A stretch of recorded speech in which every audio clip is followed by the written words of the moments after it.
Firstly, I want to start by noting the background, recognizing the background of indigenous women. For me, I often think about a woman, a role model and a hero from my childhood stories that my mother used to tell me. She was courageous, strong, independent and smart. But a couple of years ago, I found her name in some papers a friend handed around. Her name stood there and her measurements. And not only hers. Imagine being a 40-year-old woman, having a decent life in a place and under circumstances where most of us today would not survive. But when the Swedish scientists come, you don't only let them in. You let them measure your body and your head.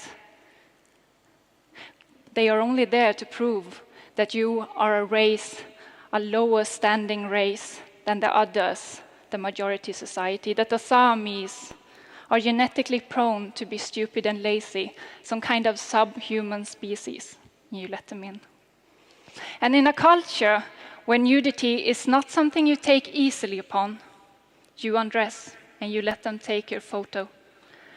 And you let them do this very same thing to your mother and to your 8-year-old daughter. It happened in my family when my grandmother was a child. And I share this background with many other indigenous women. We come from a place where from generations we've been told that what we are is not good, it's shameful.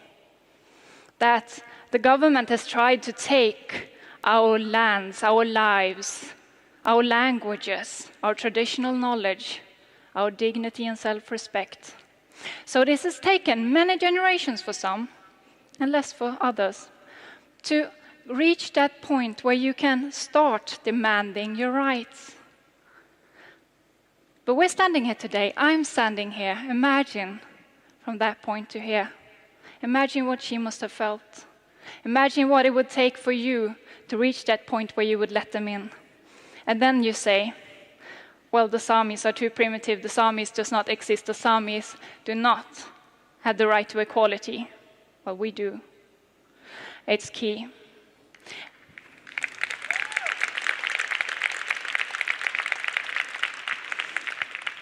I'm a member of the Sami parliament, and you would imagine that the Sami parliament and the Swedish parliament would be equal, but we're not. We're oceans apart, you could in some way say, but it's not really appropriate. But you could say it's kind of like men and women back in 1905 when women did not have the right to vote or to their own economy. But anyhow. And because of that, we are pretty often compared to, well, let's say it like this. People say that the Sami culture, the Sami people need to be preserved. But as the wise woman Gun-Britt Retter often says, we are not strawberries. We do not want nor need to be preserved. We want to lead our own development. And this apparently does not happen through the Sami parliament currently. Not in every way, not in every needed way.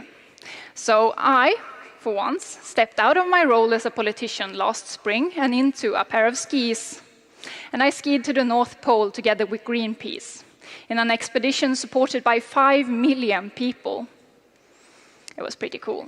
And going from being a part of a small indigenous population and then moving into all of these millions of people who are saying that the Arctic matters to everyone, that indigenous people should have more of a voice in what happens, and that the Arctic also affects climate change in a crucial way, and we should not start drilling oil there, we should protect it instead. Yeah, it was kind of awesome. So we dropped a time capsule up there with millions of signatures inside to symbolize this, what I just stated. Others have taken other ways. My friend Andrea Landry, who's First Nation from Canada, joined up in the movement Idle No More. And she organized rallies and meetings and demonstrations with thousands of indigenous participants, some of whom had never moved up into something like that before. And they demanded indigenous rights. And they demanded a stop to the tar sands, which are destroying lands in Canada and also adding to climate change, and to find out what's happening to the indigenous women in Canada. And because of that demand, the police finally added the numbers. The last 30 years, over 1,200 women, indigenous women in Canada, have gone missing or been murdered in unsolved cases. There's much still to do. So, others of us organize in the UN. That's also a way forward. It's actually a great meeting place to meet people like Andrea and others, and to further build alliances and strengthen our leadership and build capacity from within. So I think I should not look down on international cooperation. It's actually, for us, been pretty key. The trouble is that Sweden is viewing the UN declarations that they have been a part of negotiating for 20 years as some kind of, well, this is the best case scenario. It's, well, we could aim for that. Well, we don't do it with other declarations, right? We try to live by them. So I think that is one of the demands that I would like to put forward, is that Sweden ensures indigenous human rights for the Samis. Thank you. Another way to move forward that's been great for us is through media. It's been needed because, as experiences from Andrea and others, sometimes local and national media does not have a big interest in portraying indigenous issues. Instead, when there was a conflict this last summer in Gallok, the first ever roadblock done by Samis in Sweden on Samiland. And the second one, or rather, if I put it like this, it was the second one ever and the first one in 30 years. So, pretty awesome. Media came from Taiwan. BBC came, several big newspapers from the US, Le Monde from France, Al Jazeera. I think it's one of the ways that we will move forward is by adding to the international pressure. And it is an important fact. Explaining why mining is a problem to the Samis is sometimes explaining sexism to a man who's never seen it, or understood it, or had any interest in it. When 90% of Europe's iron ore is taken from our lands without we having any saying in it, it's a problem.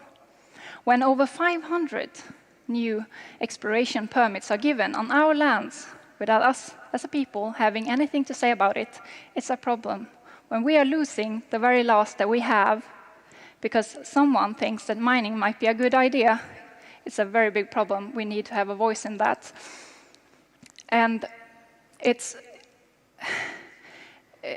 a huge problem also because the argument sometimes is, well, we need the mines because we all want phones and refrigerators and stuff, right? Well, the most of those mines are gold mines. And we have the industry's need for gold already taken up several hundred years on and on. It's already up. Why should we have more mines? It's not the future for us who want to live in the north of Sweden for many years, for many generations more. We need to take responsibility for the entire of Sweden for more than the four-year term that our leaders currently have in Parliament.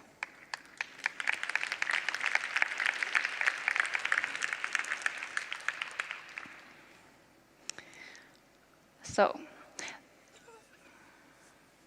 I do not encourage violence, but I encourage action. What I've learned from this experience and from what I've been part of now and told you is that we do not get anything for free. Of course we don't. We have to cause trouble. We have to be trouble. That's the only way forward.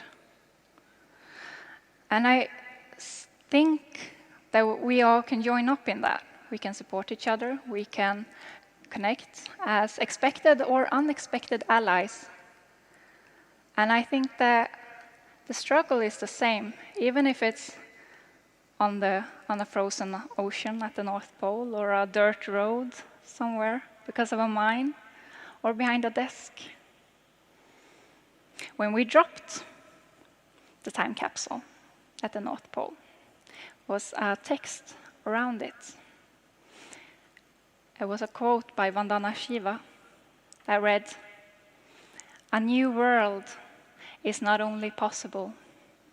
On a quiet day, I can hear her breathing." Thank you.